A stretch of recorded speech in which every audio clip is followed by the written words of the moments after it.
Herkese merhaba. LabVIEW simgesine tıkladığımızda önümüze bu şekilde pencere açılıyor. Buradan File diyerek New VI dediğimizde front panel ve blok diyagram geliyor önümüze. Ctrl T'ye basarak sollu ve sağlı bir şekilde sıralayabiliriz. LabVIEW National Students tarafından geliştirilmiş G programlama dili olarak bilinen grafik tabanlı bir programlama dilidir. LabVIEW diğer programlama dillerinden biraz farklıdır. C, C++, Java gibi text tabanlı bir programlama dili değildir. Aslında LabVIEW programlama dilinden daha fazlasıdır. Grafiksel programlama yapma imkanıyla diğer dillerde haftalar, aylar, belki de yıllar alabilecek süreçleri minimize eder. Diğer dillerde sayfalarca satır satır kod yazarken LabVIEW'de 2 adet blok diyagramı sürükle bırak yöntemiyle aynı işlemi gerçekleştirebilirsiniz. LabVIEW'i tanımak için öncelikle front panelden başlayalım. Burada görmüş olduğunuz run programı bir defaya mahsus çalıştırır. Program içerisindeki döngü tamamlanınca kendiliğinden program sona erer. Run Continuous'a tıkladığınızda program devamlı olarak çalışır. Ta ki Abort Execution'ı tıklayana kadar. Pause'e tıkladığınızda program tıkladığınız anda çalıştığı yerde kalır. Ta ki siz tekrar play diyene kadar. Application Font da sizin front paneldeki yazmış olduğunuz tekstlerin boyutunu, rengini ve ölçüsünü ayarlamanıza imkan tanır. Buradaki görmüş olduğunuz Align Obje ve diğer obje sıralama çeşitleri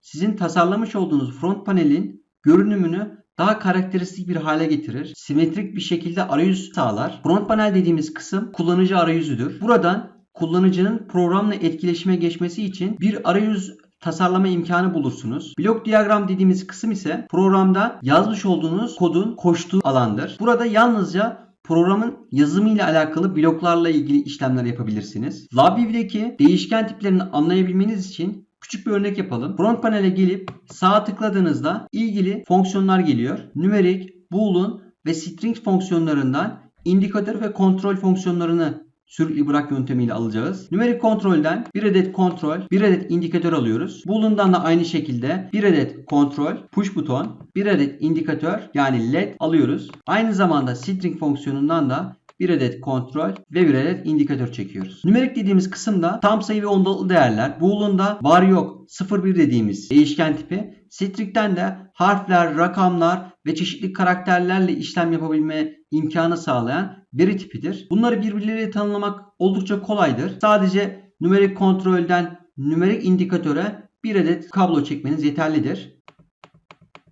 Buradaki görmüş olduğunuz renkler bizim değişken tipleriyle alakalı bize ipucu verir. Turuncu olması ondalık değerlerin aldığını, yeşil olması boolean değişken tipi olduğunu, pembe olması string değişken tipi olduğu anlamına gelir. Yine blok diyagramda sağa tıkladığımızda da bizde birçok fonksiyonun bulunduğunu görebilirsiniz. Programming altında structure'lardan for loop'lar, while loop'lar, case structure'lar, flash sequence'ler, formula notlar ilerleyen derslerde işleyeceğimiz birçok fonksiyonun yer aldığını görebilirsiniz. Aynı şekilde array'lar, dizilerle ilgili işlemleri kolay bir şekilde buradan, cluster'dan kümelerle işlemler, string'den yine program içerisinde string'lerden ekleme, çıkarma ya da programın prosesiyle alakalı yapmak istediğimiz değişiklikleri buradaki fonksiyonlar ile gerçekleştireceğiz. Diyalogdan bizim kullanıcı ile alakalı soru cevap tarzında kullanıcıyı yönlendirebileceğimiz diyalogları buradan oluşturabileceğiz. Timing'den beklemeler, karşılaştırma komutları, masa üstüne açacağımız, çekeceğimiz dosyalarla ilgili işlemleri File.io'dan gerçekleştireceğiz. Bu derste saymakla bitiremeyeceğimiz birçok fonksiyon LabVIEW içerisinde mevcut. Diğer programlama dillerinde olduğu gibi LabVIEW de nesneye yönelik programlamaya imkan tanır. İlerleyen derslerde göreceğimiz sub-VI'ler bu durum için vardır. Programa run dediğimizde az önce bahsetmiş olduğumuz gibi bir defaya mahsus çalıştırdı. İçerisinde herhangi bir döngü olmadığı için işlemin tamamladıktan sonra program durdu. Biz değişiklikleri görebilmek için Continuous Run'a tıklıyoruz. Kontrol ve indikatör arasında herhangi bir işlem tanımlamadığımız için kontrol kısmındaki yapmış olduğumuz değişiklikleri anlık olarak indikatör kısmında görüntüleyebiliriz.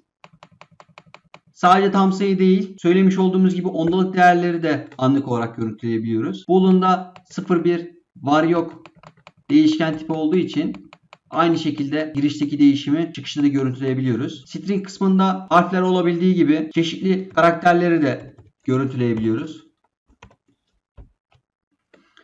Değişken tipleri bu şekilde. Blok diyagramdaki işimize yarayacak bir başka fonksiyon da Highlight Execution dediğimiz kısım. Buna tıkladığımızda program içerisinde kontrolden indikatöre doğru giden verilerin anlık olarak gözlemleyebilme imkanı tanır. Bu sayede program içerisinde herhangi bir aksaklık meydana geldiğinde tespitimizi kolaylaştırır. 6.20'nin kontrolden çıkıp indikatörde ilerlediğini görüyoruz. İndikatördeki değeri değiştirdiğimizde anlık olarak buradaki değerin değiştiğini gözlemleyebiliriz. Boolean false'tü. True yaptık. Anlık olarak true olarak değiştiğini görüntülüyoruz. Aynı şekilde